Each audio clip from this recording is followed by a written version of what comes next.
then you can unmute yourselves, just so we won't have any background noise. All right, I'm so happy to see you all. We're going to share all of our findings from this semester. You are joined with all of the students from PHP 1725 here at Brown University.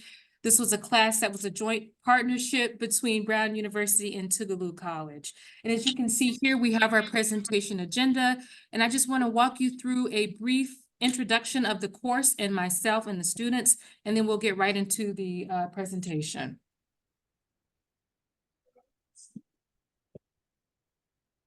Okay, so my name is Dr. Erica Walker, and I run a laboratory here called Community Noise Lab. We have two offices.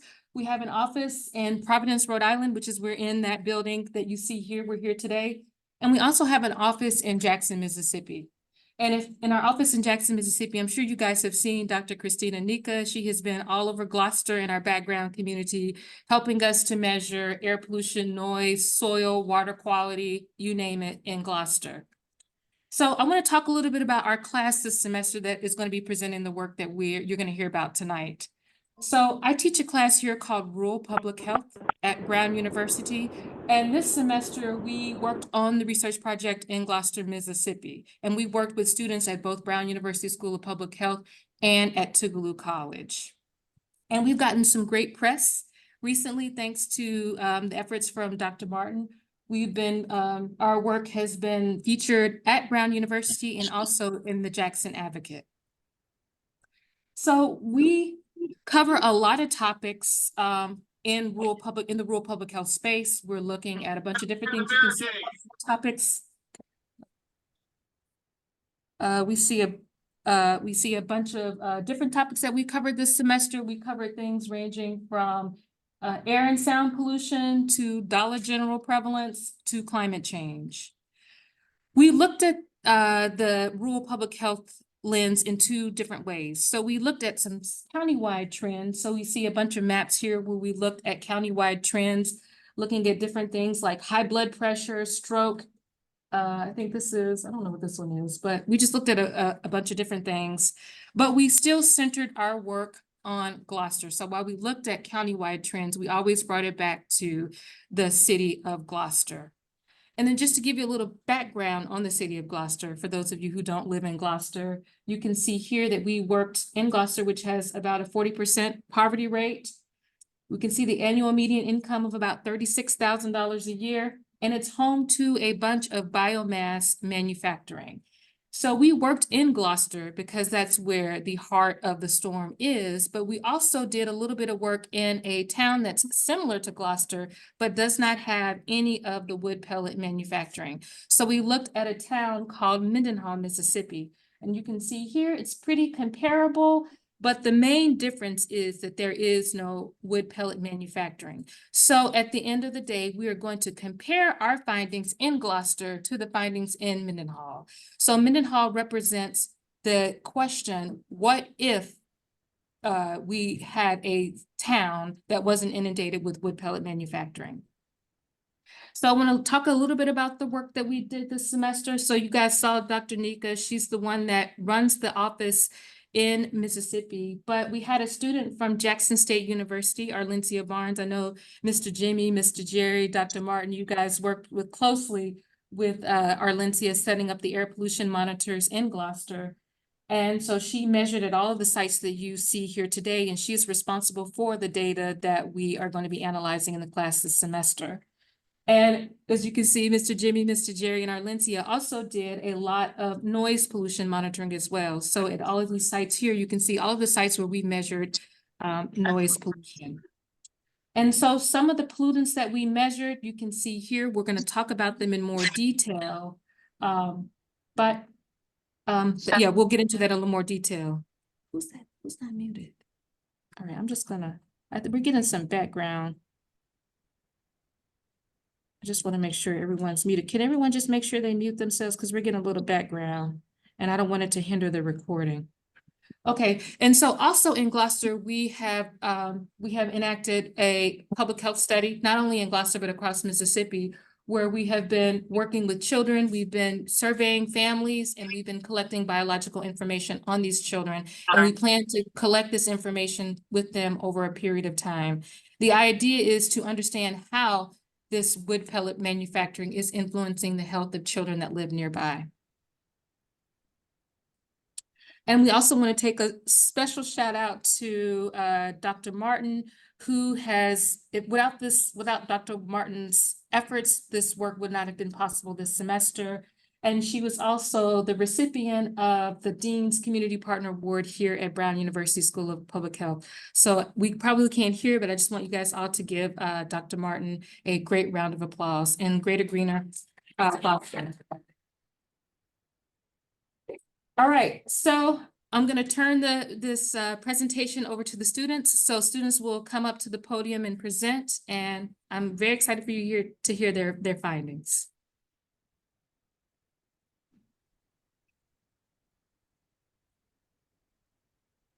Hello, everybody. My name is Pascal Carvalho, and I'm one of the students of the course. And so I will be talking a little bit about the background behind some of the emissions that we selected and why we are focusing on specific health outcomes. So the first question that we wanted to address was, what are wood pellets and how are they made? And so this graph here kind of walks you through the entire process, starting with the wood log. So that you can see that there are several steps in the wood pellets becoming a wood pellet from a log of wood. And the most important thing to remember from this is that the EPA primarily only focuses on regulating emissions from the drying process. So as you can see, you have your wood log chipping, wood crushing, drying, and afterwards pelletizing, you create the wood pellets, cooling and sieving, packaging and bagging, and then it becomes distributed. The majority of the emissions regulation is only specifically for this drying process. However, for every step that the wood log goes from log to pellet, there are emissions created, and there are also transportation emissions from when the trucks are coming from the source to bringing it to all of these different sites for the manufacturing process. Our next question that we were going to address is what types of air pollution and noise are emitted from wood pellet production. So as you can see, there are several different pollutants that could be considered for this study. And so for us, we decided to focus on nitrogen oxide, ozone, volatile organic compounds, and particulate matter, as well as noise emissions. So going into the specific emissions that we selected, particulate matter, 2.5, and volatile organic compounds. Particulate matter is simply classified by their size. So for 2.5, this means that they're smaller than 2.5 micrometers, or about 1/30th of the width of a strand of hair.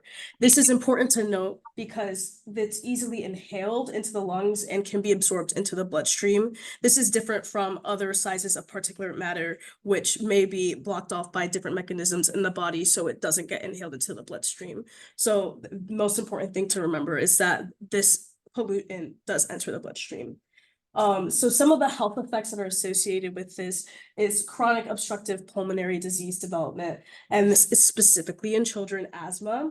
And we saw that there is reduced physical activity in the area when particulate matter 2.5 is particularly high in high concentrations. And so the long-term effects could be lung cancer, and because it enters the bloodstream, it can increase blood pressure, which can lead to the long-term coronary heart attack effects, which are heart attacks and other cardiovascular diseases. Moving on to volatile organic compounds. Volatile organic compounds are just gas that are made of any sort of chemical makeup that is considered volatile by the EPA. And just to reiterate that these are chemically produced materials. So this can be things like dry cleaning products and wood varnish. Very important to note that higher concentrations of this are found indoors. Specific health effects are much more on the outside physical aspect. So irritation of eyes, irritation of your nose or throat, headaches, dizziness, and memory disruption. And then looking internally, it can cause kidney, liver, and nervous system damage, which could inevitably lead to cancer. Two other factors that we decided to look into were nitrogen dioxide and ozone. So nitrogen dioxide doesn't travel far on its own, but when nitrogen dioxide reacts with the aforementioned volatile organic compounds, it can create something called ozone, which accumulates above the source of pollutants and can be carried for thousands of kilometers by wind. And so ozone kind of just sits in the air, and it's the chemicals that are causing the immediate irritation and can lead to long-term effects, and it stays stagnant in the air for a long period of time. So as the other pollutants that we decided to study, it can cause asthma and other respiratory issues, decrease in lung function, and can lead ultimately to cardiovascular disease and unexpected death. And then lastly, we decided to include noise pollutants in the study data. And so you have A-weighted noise, C-weighted noise, and Z-weighted noise. Your Z-weighted noise, the Z stands for 0, and it's just like the total amount of noise. And so your A-weighted noise is considered the noise that you hear, and the C-weighted noise is considered the noise that you feel. So A-weighted will be your higher frequencies. This is associated with cardiovascular disease and high blood pressure. It can also, after long periods of time, lead to hearing loss. And then C-weighted noise that you feel, are the lower frequencies, and this can also lead to cardiovascular disease, high blood pressure, nausea, and headaches. Infrasound is not typically heard, but it's extremely low frequency noise that's also felt and is associated with changes in blood pressure. One very important point about noise is that A-weighted noise has seen to be disrupted to sleep, and the sleep disruption can lead to further effects of the body, overall increase in overall stress, which can then lead to a cascading health impact. And so the next thing we were looking at are what are some potential health effects associated with living next to wood pellet plants. So this graph is kind of a model that starts from the exposure of the primary pollutants from the wood pellet plants and explains how it travels to the human body and creates those long-lasting health effects. So one of the most important things to note is that the long-term health effects are much worse than the short-term health effects. And so you have your acute or short-term reactions, which are similar to the earlier pollutants, which may be like your coughing, rash, your increased risk of asthma. And then you have your chronic or long-term reactions, which include your short-term reactions, but in addition, you may experience difficulty breathing normally, nausea, headaches, and then the inflammation-induced risk of cardiovascular disease, heart attack, or stroke. And so looking at this model, it just takes you through the pollutants all the way to the health effects. And once again, the long-term health effects are much worse than the short-term effects. Right? And then what did we collect and analyze? I'm going to pass it off to Nick. Great. Thank you so much, Pascal. So sort of in terms of what different facets of this study we're looking at in terms of analysis of air pollutants. As Dr. Walker was talking about before, the study was looking at volatile organic compounds, ozone, nitrogen dioxide, and PM 2.5, along with larger particles, and then also was assessing associations with temperature, humidity, air pressure, wind speed and direction, and precipitation, and also was collecting sound data. So going into sort of, this says air pollution heat maps, so sort of concentrations of different types of air pollution that the monitoring stations that were set up by Alencia Barnes were picking up and findings from that. So when on these visualizations, the pieces that are red are where there's really high concentrations, and sort of turning into green is lower concentrations of pollutants. And on this, on each of these visualizations, there's this white circle with a little factory symbol on the inside, and that is the Drax Biomass wood pellet processing plant. So the first one that we're looking at here is the findings in relation to volatile organic compounds, where we can see the highest concentrations sort of surrounding the Drax Biomass wood pellet processing facility, and sort of spreading southwest as well. And sort of another note that was found from this data is that concentrations of these volatile organic compounds were seen to decrease with increasing temperature. So as it got hotter, there was sort of an association that was saying there are fewer VOCs, which is interesting because that doesn't line up with the other pollutants that are being considered here. So looking at findings about nitrogen dioxide, this had a really it was strongly concentrated around Drax, and it decreased sort of as you moved out farther away from it. But one really sort of interesting thing is there's this really sharp line where the concentration of nitrogen dioxide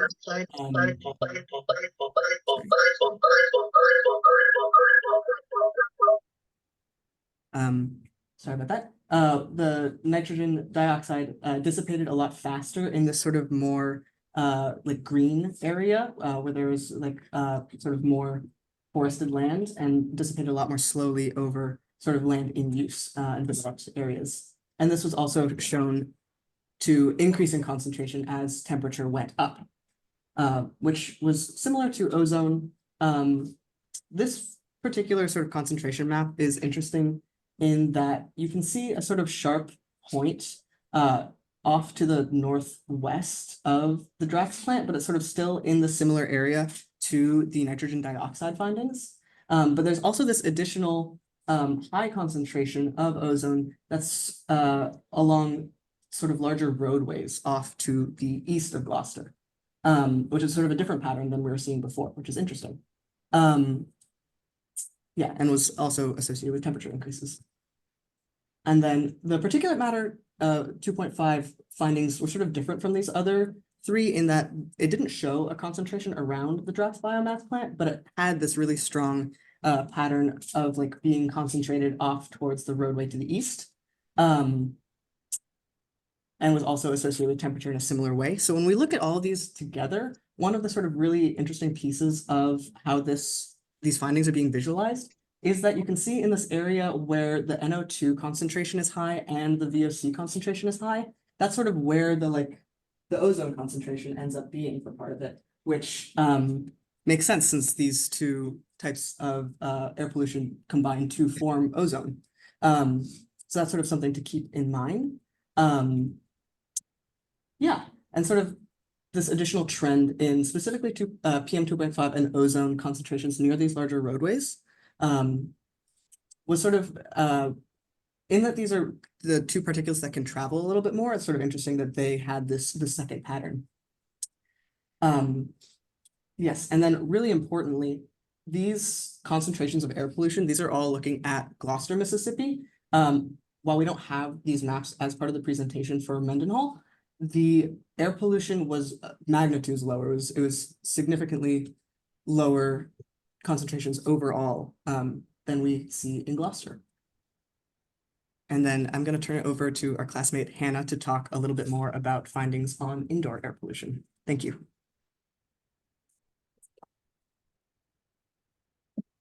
Hi, everyone. So my name is Hannah. I am another student in this class, as Nick said. My research objectives for the semester were to look at indoor air pollution concentrations as compared to outdoor concentrations, and specifically in particulate matter 2.5. These are the two main graphs that kind of come out of that, and I want to point out a couple really important things. So the scales are really, really different between these two, and indoor has much higher concentrations of PM 2.5 overall than we saw outside. And then the other thing I'll point out is, given that those two scales are completely different, we see a much wider range of indoor air pollutant concentration than we see outdoors. And the other thing that we saw was that as particle size decreases, so we also observed particulate matter from size 0.1 micrometer to 10 micrometers. As particle size decrease, the concentration of those particles increases indoors. There's no clear correlation between indoor and outdoor levels, but the EPA does say that we should expect that indoor levels are lower than outdoor levels if there's no smoking or significant contributors to indoor air pollution within the home. And this can kind of sound a little scary because indoor air pollution is in your own home. It's more imposing on your everyday life. But we will be talking later a little bit about Corsi-Rosenthal cubes and other air purifying techniques that you can use to decrease the concentration of particulate matter in your home. Yeah.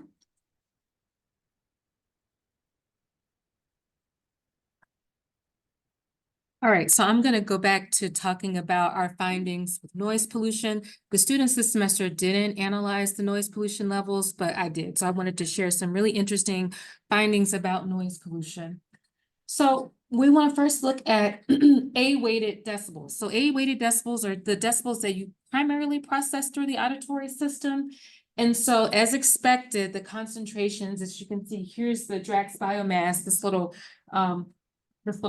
white dot is the actual plant, and you can see that right around the plant, the noise pollution levels are highest. And so the sound is highest around Drax, and the sound kind of propagates into the community at very wide distances. So you can live up to a mile away and still be able to hear some of the impacts from the biomass facilities. And also noise is concentrated near two major roads, and that may not seem important, but when you think about these roads, so I was out there in December measuring sound levels in these major roads. You may not think it's a big thing, like, oh, it's not centered around the plants, so we don't care about that information.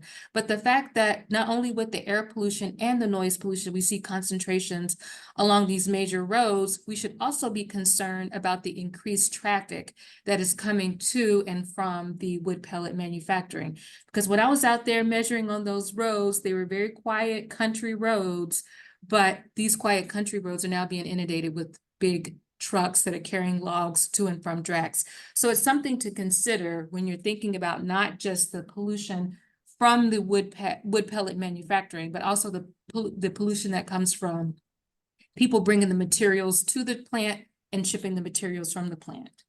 And when you compare these to Mendenhall, our background community, the same story we saw with air pollution remains. So Gloster is louder, Mendenhall is much quieter. We're talking up to 10 decibels quieter. 10 decibels is enormous when it comes to the difference in sound levels. So Mendenhall, for both air pollution and noise pollution, represents the what if. What if this small rural town did not have a wood pellet manufacturing plant? And the answer to that question is, not only would it be less pollution, it would be much quieter. And then we also looked at nighttime findings. So unlike what we saw during the daytime, at night things look a little bit different when it comes to noise. So we see noise is concentrated around major roadways, but around Drax, it's not that loud. But comparing that to Mendenhall, we see that there are less pockets of loudness in Mendenhall than in Gloster. And these are just some numbers. I'm not going to go through these tables, but I just want you to really appreciate the difference in sound levels. And I know sound is not something that you would probably typically be considering. I know when we've talked to the EPA, they were like, that's not something that we have been considering. But for me, I think that sound is one of those silent killers, right? It's one of those things that we're not looking out for, we're not measuring, but it is also negatively impacting residents who are exposed to it. And then we're not also talking about the multiplying effects of having noise and air pollution together. We're not really considering what those ramifications of that would be. So if I could leave, if you could leave here with any piece of information today, I would say that you should also take community noise issues emanating from wood pellet manufacturing as serious as air pollution. And so you can just see some of the comparisons. Let's just look at A-weighted sound. The story remains the same, that Mendenhall is much quieter than Gloster. And we can see the column that says p-values, that's just telling you that all of these findings are statistically significant. And again, the same story by day and by night. The story remains that in communities rural communities in Mississippi that do not have wood pellet manufacturing, they have less air pollution and less noise pollution. So now we're going to talk about our health findings from, I don't know if some of you guys in Gloster participated in our various biometry events in our public health study. Students are now going to share some of their findings from that. So I'm going to pass it over to Chelsea, another student in our class. Thank you, Professor Erica Walker. Today I am at the service of everyone in attendance when I present these first findings on the health impacts of wood pellet plants in Gloster, Mississippi. Notice that I say first findings. We are planning to stay with this community and fight with this community, and there is more data to be analyzed.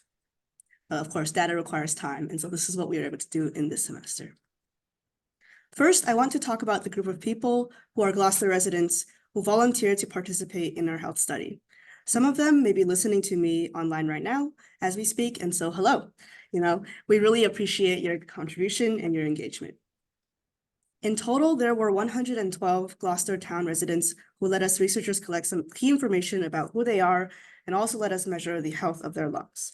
So one of the things that we always want to think about as researchers is, well, does our sample actually represent Gloster overall? One of the ways that we looked at whether this was representative is about the age distribution. As you can see here, about half of the participants were between 39 and 66 years old, and the average participant is 52 years old. So these statistics represent a really good, strong chunk of Gloster's working population. We do also have some teenager participants in our sample as well. There's about 12 to 20, and we didn't really want to exclude data from volunteering participants because we know that it's hard to get that funding and that resources for health data in rurality. We also see here this graph from the American Community Survey 5-year estimates, and it's about the population pyramid, which is the population makeup of Gloster, Mississippi. So the blue represents the population makeup of males in Gloster, Mississippi from under 5 years old all the way up to 80 years old, and the yellow is for female. So if you look at what we have on this side, the black and the white and gray, which represents what we have in our sample, and we also look at what they have in the community estimate, the two are remarkably similar.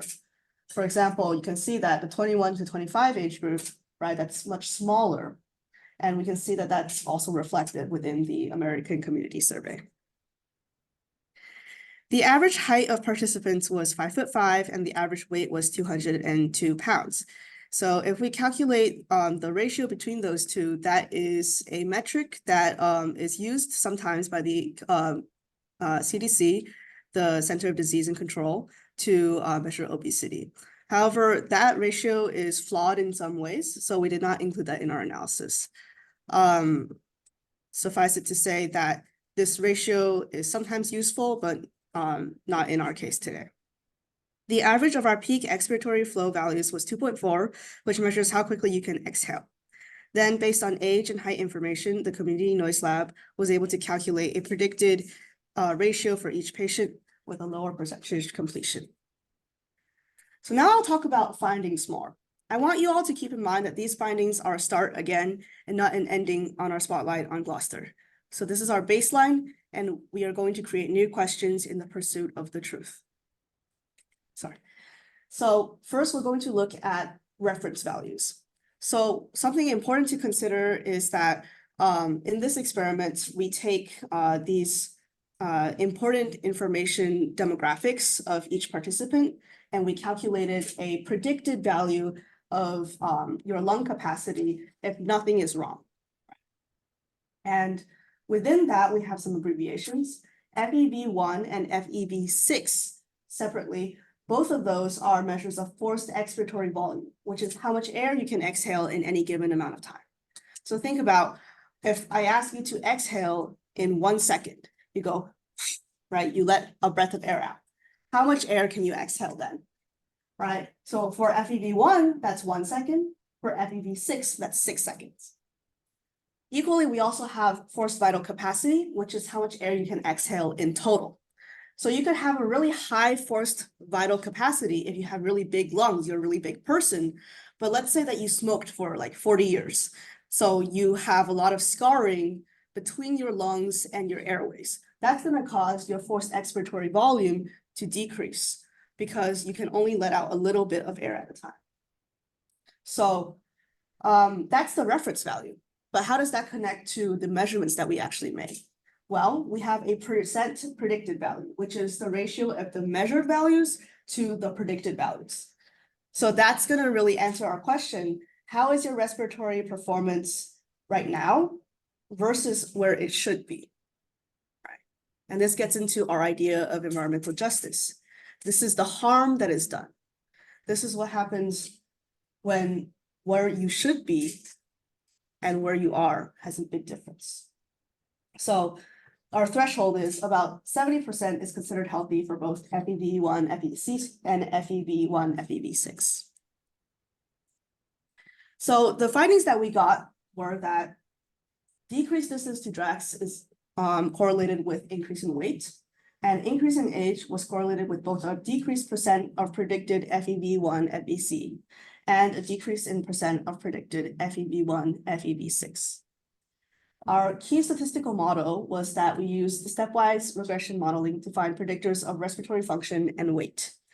We did not find statistical significance in our respiratory model, which there are many possibilities why this might be the case. It doesn't necessarily mean that there is no link there. It could mean that we don't have enough people participating. It could mean that the effects of the health impacts of DRAX have not been completely, long-term actualized, or it could be something else that we're not even thinking about right now, that we need you to tell us from your personalized experience. Right. But we did find for a more short-term health indicator, weight, we found that living 1 mile closer to DRAX will cause residents to weigh about 2.5 pounds more. So that means if you live 5 miles closer to DRAX than your friend from elementary school, you could weigh 12.5 pounds more with all other factors equal. Even if you guys are watching your weight, even if you guys are dieting the same diet, even if you guys go to the same gym, if you are 5 miles closer to DRAX, our model predicts that you weigh 12.5 pounds more. Let that sink in. 10 decibels is a lot. 10 pounds is a lot. Us college students know, the freshman 15. Right? This is a structural problem, not a personality problem, right? No matter what you do, this only depends on where you live, which has to do with how much you make, which has to do with whether the bank can give you the loan, right? It has to do with all of those things. And this is a structural problem, which means we need structural solutions. So this is some of the data that we processed. So we told you before that the p-value is really important for statistical significance. So when we were exploring the relationships between health outcomes and risk factors, we put it into this grid. And so the more saturated something is, the more statistically significant it is, and the closer it is to one line. So as you can see, the age correlation with your percent of predicted FEV1, FEC, that's the most high significance. And so there's many ways to think about this, but one way to think about it is that if you live longer, you might be exposed to these pollutions in the area for a longer time. Additionally, if you live longer, you're more likely to have some comorbidities, which are other diseases that can influence how quickly you develop this decrease in your respiratory function. So older people may be impacted more by DRAX. Additionally, you also see this weight and distance to DRAX comparison that we talked about earlier. So there's also a predictable significance between the weight and the height. And that is there because, again, we talked about earlier, there's that ratio. It's called the body mass index, and it's used by the CDC sometimes. And, there's a range of possible ratios that are considered healthy and unhealthy, but overall, humans have similar BMIs. So that significance also makes sense to us. Finally, there was also a significance between the FEV1, FEV6, and the FEV1, FVC, which makes sense to us because both are different measures of respiratory function. So that's our correlations. And then let's look at the regression. So the regression basically attempts to draw a line of best fit through all of the data points that we have. And then we use a stepwise model, which means it tries to use all of the variables it can, and it removes and adds these variables until it gets the best model that it possibly can. So what we found was that, yes, height is a predictor of weight. We expected that, but that height plus distance to drags together create a bit of better predictive model of weight than simply height alone, which is proof that distance to drags is one of the factors that influences weight separately from anything else. Now you might ask, well, what about diet? Well, you know, like diet was not included in this model, despite, you know, it potentially being possible indicator. So we can go back and put that in again and see if that is also going to be a factor. So again, the p-value is significant. So I want to actually clarify what the p-value is. It's the probability that you're going to get these results for the null hypothesis. The probability that you're going to get these results given that nothing is fishy, right? So if you can see, there's only a 0.05%, there's only a 5% chance that you're going to get these results without something fishy being up. So now we're going to turn over to strengths and limitations, which Dr. Erica Walker will take. All right, so we're wrapping up now. We want to talk a little bit about the strengths and limitations of the work that we did this semester, keeping in mind that the work that we did this semester is just the tip of the iceberg. So these students that presented this evening and the students that were in the class have analyzed probably a minute amount of the data that is available for us to analyze. Just keeping it in context, we just had our first health study visit in Gloster only a few months ago. So I want to thank all of the students for their work this semester for making what we see today possible. So thank you. I'm going to give you guys a round of applause first. So thank you guys.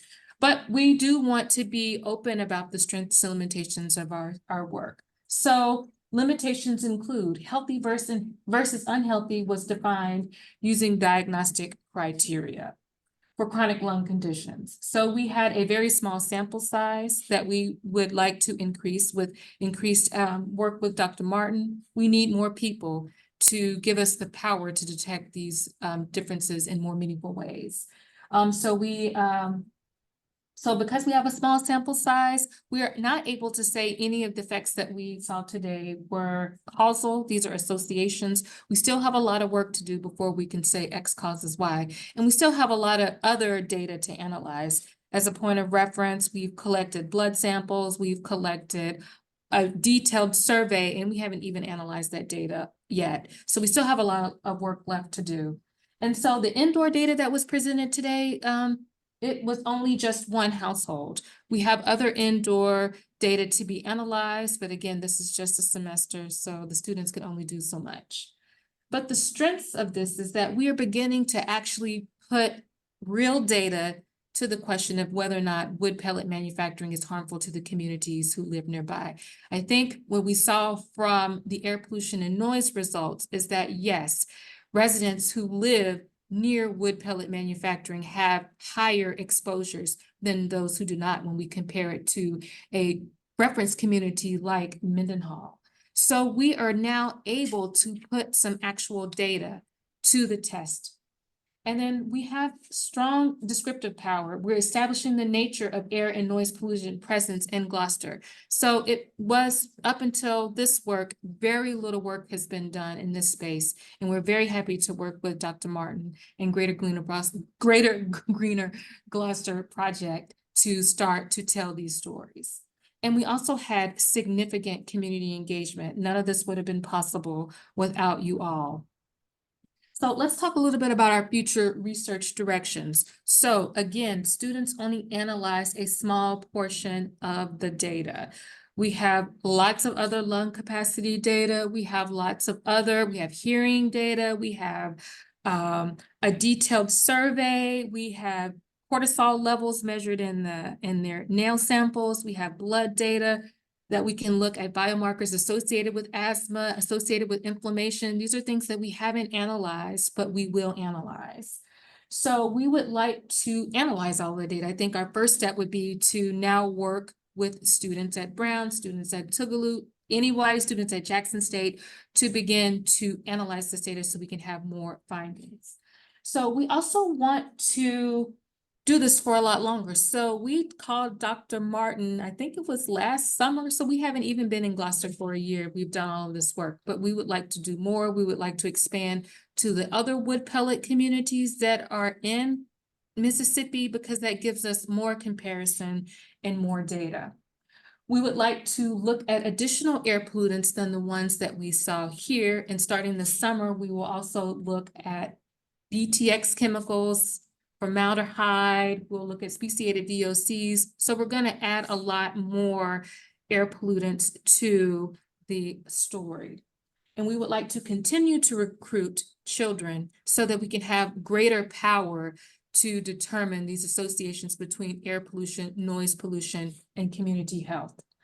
And we would also like to just do more epidemiology. Again, we just started. We've been in Gloster for not even a year. We have a lot more work to do, and we are ready and committed to do this work. And we would also like to take a closer look at indoor air quality, because we saw that indoor air quality levels are very concerning. And we want to get down to the question of, well, why is that? And we would like to figure out what are those sources of indoor air quality. But in addition to just scaring you with data, we would also like to start doing some interventions to improve the health and well-being of residents in Gloster. So also starting this summer and working with Dr. Martin in the Greater Greener Gloster project, we have a series of Corsi Rosenthal boxes you can see here. They're made with these HVAC filters and a fan.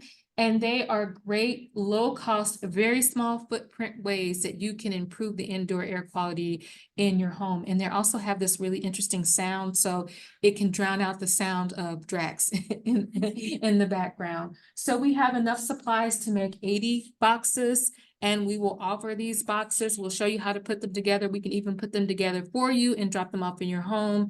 We can start doing that, and we will start doing that this summer. And having said that, we'd like to thank you all so much for coming out and hearing our presentation. We are now looking forward to questions that you may have. And so we would like to spend this time taking questions. So if you have questions, you can just unmute yourselves and please ask your question.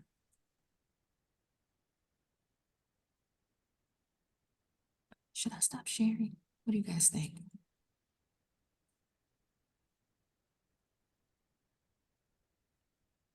Hi, I have a question. My name is Jasmine Washington. I'm an attorney at the Southern Environmental Law Center, and I'm curious about the drifts and particulate matter that your study found. Did y'all look at wind direction or anything like that? Because could that be part of why you see that westward drift of the PM 2.5? Yes, absolutely. So we have currently 2 academic publications under review.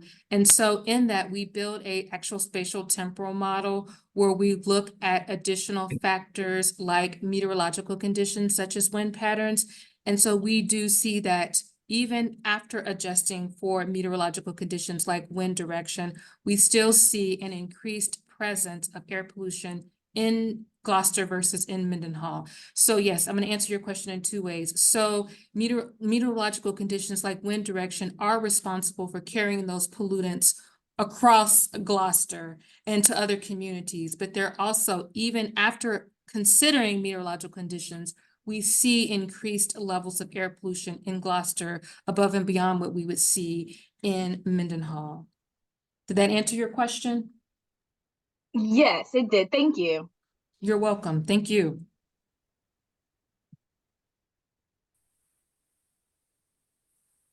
Hi, Hello, this is, go hold on, ahead. another question. Go ahead, Dr. Eglin.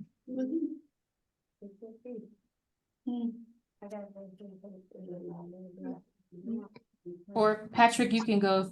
Okay, I'll go and then, Patrick. Kathy, if you want to go after me, I'm Patrick Anderson. I'm with the Southern Environmental Law Center. I have a ton of questions, but maybe we can follow up separately, Erica. I think this study is amazing. I'm really thrilled by it. Thank you guys all for your hard work on this. For those of you who don't know, I've been working on air pollution in Gloucester since 2017 in one form or another. One quick observation about why the particulate matter might be different from the VOCs. There are so many sources at the facility emitting VOCs that are coming out of shorter stacks, smokestacks, so that might be more local. And the PM that it's emitting is really coming mostly from the furnaces that come out of much taller and hotter smokestacks that might disperse that a little bit further. But then my question is,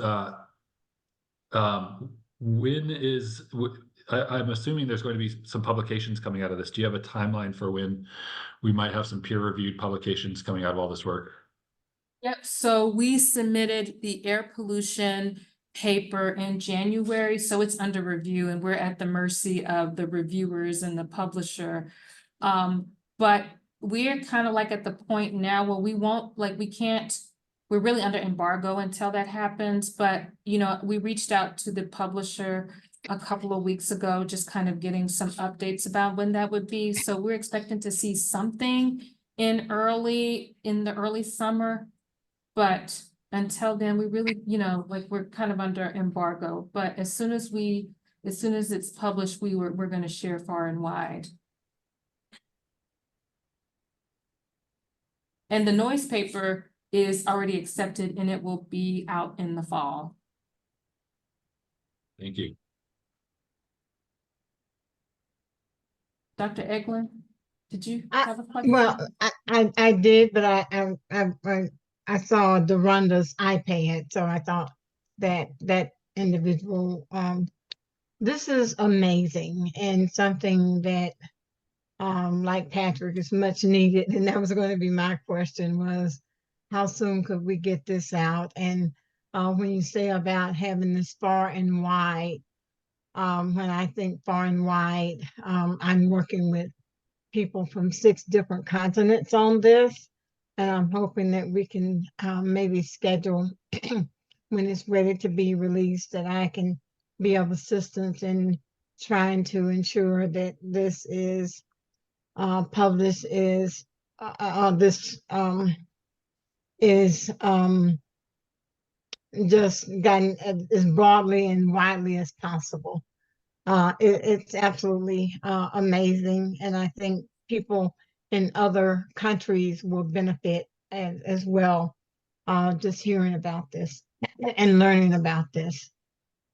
And I think we've only touched the, you know, I don't want to oversell things as well. We've only touched the tip of the iceberg. And you could tell from some of the findings that we heard about today that there's a lot. I'm very curious about the weight and the distance to drag. It's not something that you would traditionally think about, but just a lot, I think a lot more questions this semester have come that, like I said, we're at the tip of the iceberg and we want to work with students, in Mississippi, students here to kind of really get down to the bottom of what we're seeing. So like, I don't want to oversell anything too. There's still a lot of work left to be done.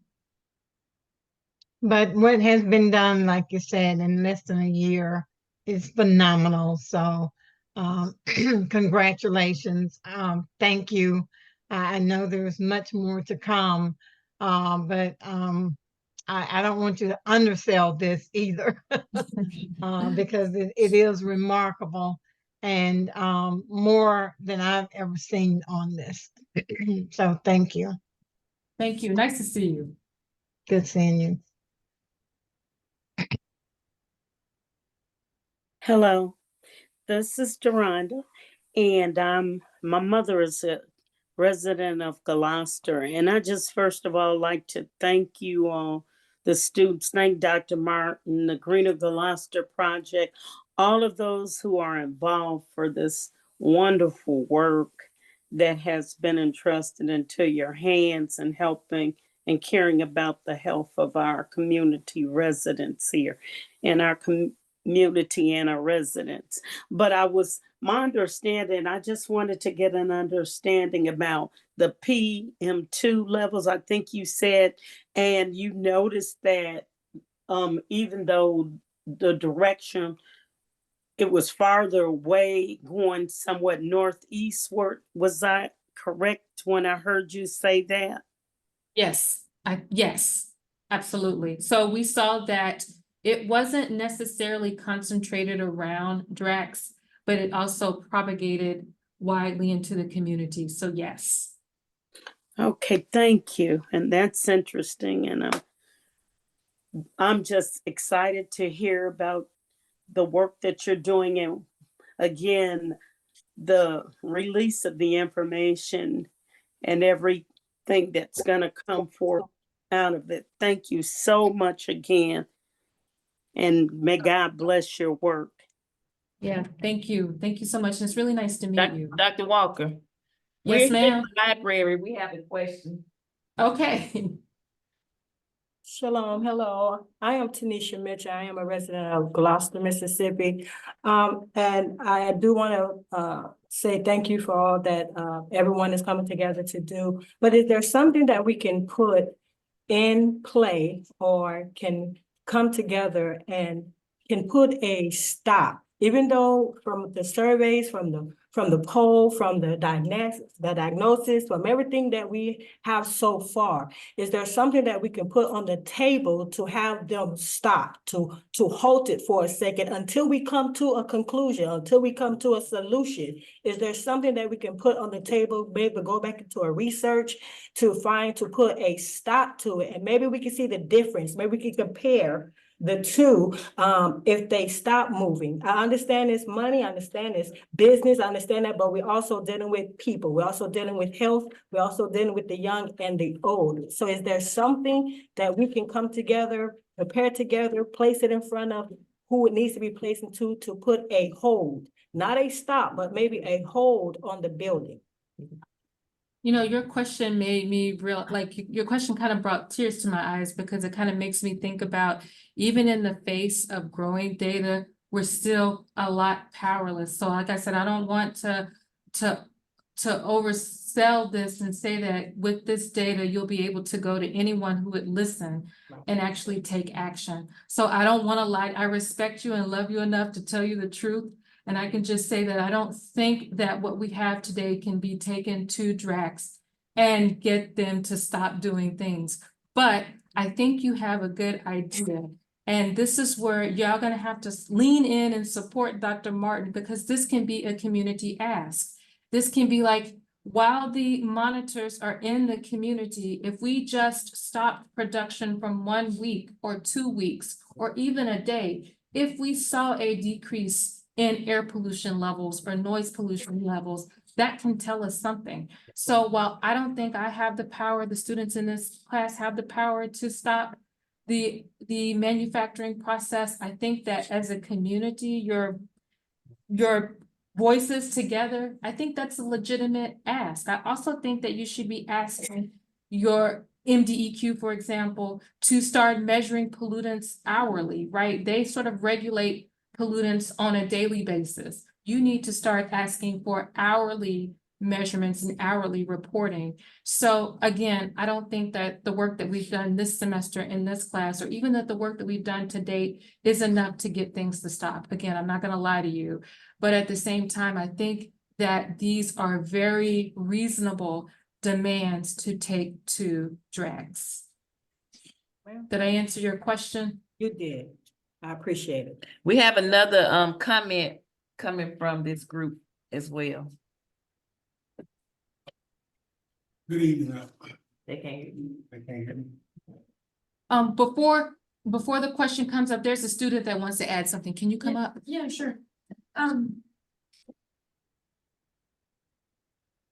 Hi, everyone. My name is Cecilia. I'm also one of the students in this class. I really appreciate all the questions. I think they've been super interesting. And like Dr. Walker said, that last one really did hit emotionally as well. And I think that it's hard to feel as a community that you have a voice against such a large business.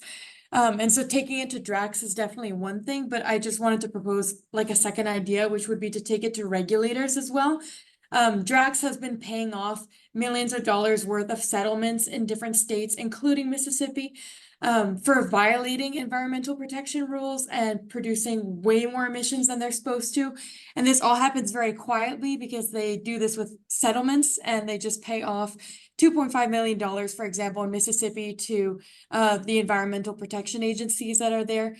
And I just think that is so unacceptable because 2.5 million may not mean a lot to them, but that is your health that is on the line, which is obviously like worth more than that. So yeah, I think taking it to Drax is one thing as a community, but then also kind of lobbying your environmental protection agencies and other regulators involved to do maybe not a better job, I don't know if that's the right word, but do more to prevent this from happening moving forward. Because if it can just be solved with a paycheck, then we're not going to get very far because they are making so much money. So yeah, that was just to add to Dr. Walker's comment, but thank you guys. Thank you. Thank you. Thank you. All right, Benny. Hi, my name is Benny Goods. I'm a resident here in Gloster, Mississippi. I live probably about 500 yards from the mill over here. It's two things I'm going to say about the comment that was made here, or the question. What we're dealing with when you're trying to shut down a plant like that is you got to deal with two branches of the government, that's state and federal. It's something going to have to take place in the Congress to even get that pushed forward. And I'm telling you now, that's going to be a difficult task for us. We got to first prove that all this stuff is happening, that's what the studies are good for. And remember, the goal is not to shut them down. I think it's just to make them clean up what they're doing. They don't. So we don't want to start saying that, because once that word get out, then we become the company that with people who want to move jobs out of the community. And I don't think that's the goal of any of us. I think the ultimate thing is for them to just fix what they're breaking. We don't want you to give us anything, but we don't want you to take anything from us. Kicking out money is easy for them. I've worked in the industrial side of the work world forever, and I've dealt with the EPA and all of that DOT, and I know for a fact that money doesn't stop this problem that we're doing. It's not going to ever stop it, and it's going to take all of us together, coming together, showing what they're doing to us, and then pray to God that both branches of the government gets it. No, thank you for your comment. And like I said, y'all need to surround Dr. Martin and keep her uplifted. We got She's got to fight. Yeah. Hey, Miss Betty. Hello, How are you? I'm good.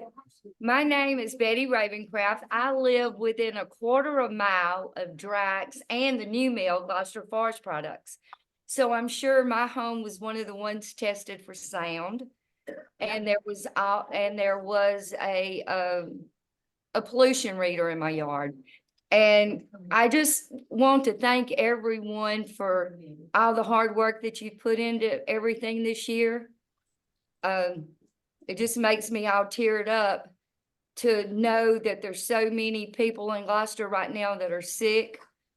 Three of my best friends right now have cancer, and they live within the same little neighborhood. So it's kind of like in clusters.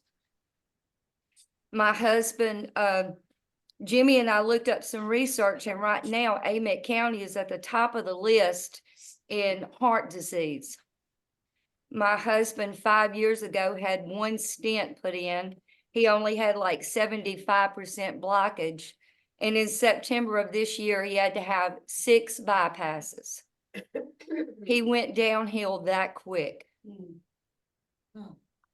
So it's just a heartfelt plead and message to everyone that's helping us. It is appreciated. And our lives are at stake. And it is just not something that we're wanting to do. We never thought that the town that we were born in, raised in, would be making us sick. We never thought that the air that we breathe would be this important to us. And we just want to thank everybody, and we're going to keep working. We're going to keep fighting. We're going to keep screaming at the top of our lungs. So if y'all would just stay with us and keep helping us, we would really appreciate it. Thank you. Thank you. You know we're here and we know where you live. I do. We're not going anywhere. Dr. Eglin? It's Catherine Eglin. I just let me say that this is where we can come in and help.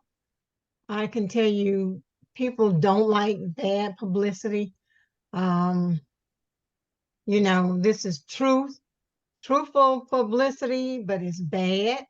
And I think that when you're comfortable to share this and share it widely, we can really promote this and have enough media attention to this. Whenever you feel comfortable and ready for that, we can certainly help make that happen and help really push this. This isn't only happening in Gloster, even though Gloster is the worst case that I have ever seen in the years that I've been working with environmental and climate injustices. But this Drax is looking to move and expand. They're already in Canada and other countries. And like I said, we have global activists working on this in 6 different continents. We will all be meeting next month at the United Nations headquarters in Bonn, Germany. So I'm sure, you know, it's a lot, even though I know you're saying it's nowhere near where you want it to be. But this is something that I think would interest the media, and that would get the attention of the decision makers on state and federal levels. And that is something that we are willing to help with. Dr. Martin, no, we can make things happen. We can blow it up. I see Rita, Patrick, I see Rebecca from Earth Justice, Jasmine was on. We've got some powerful people that we can really just blow this up because it needs to be. Thank you for pointing out. We have got to stop putting profit over people. And I always have to quote Fannie Lou Hamer, I am sick and tired of being sick and tired of us putting profit over people. Absolutely. No, thank you. And it is our promise, if we don't make it through the peer review process, if the journals decide the data is not publishable, we will release the data. We will share the report with you. I think Deronda, I saw your hand up. I don't know, did you have a question? No, I asked my question about the PM2 levels earlier. I saw a hand and I thought it was mine and I lowered it. That's why. Okay. Thank you. Well, I will be back in Gloucester in June, so I hope to see Mr. Jimmy, Dr. Martin, Mr. Jerry, Miss Betty. I hope to see you guys all again. But does anyone have any other questions? Any thoughts, comments? I would just like to add, as far as indoor monitoring, seems like we need to do a lot of more indoor monitoring too. Yeah, absolutely. And that was just, we have, I think, about 13 indoor sites, thanks to you, but we do need to do more. We need to do more everything, but absolutely. Okay. Gotcha. Absolutely. Any other questions or comments? Well, I don't believe in wasting people's time. It was so nice to meet you all. There is a 1-pager. If you didn't get the 1-pager, I sent it to everyone who signed up via Humanitics. But if you would like a 1-pager, just please reach out to Dr. Martin and we will Dr. Martin has a copy too, so you can reach out to Dr. Martin. Whatever documents we have, Dr. Martin has. So just reach out to her and she can give them to you.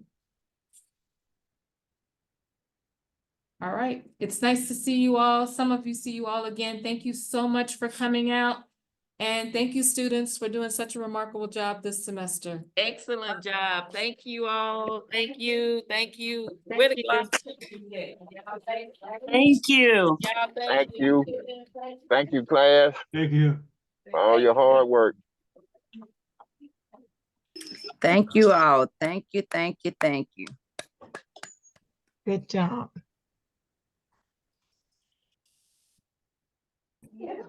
Thank Thank you. Thank you. I'm a little under the weather right now, but I thank y'all. Thank you. Thank you. Feel better. Love out to Gloucester. Let me know when the next community meeting is. Thank you, Miss Catherine. We got a little small group today. Okay, well, let me know when June. I'm gone most of June, but if I have a day available on that day, you know, I'll be there. All righty. See All y'all. right, bye-bye. I'm gonna leave now. Bye-bye. Bye-bye. All right. Who wants to take? Bye.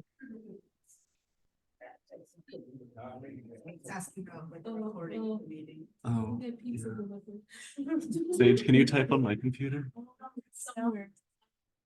It's okay. Just tell them that it is being recorded and that. Anybody hear me? Yes. Yes. Is this presentation available to share with others? Yeah, it is being recorded, and once we have it downloaded, we can disseminate it. Thank you. Yeah, thank you so much for coming. Thank you.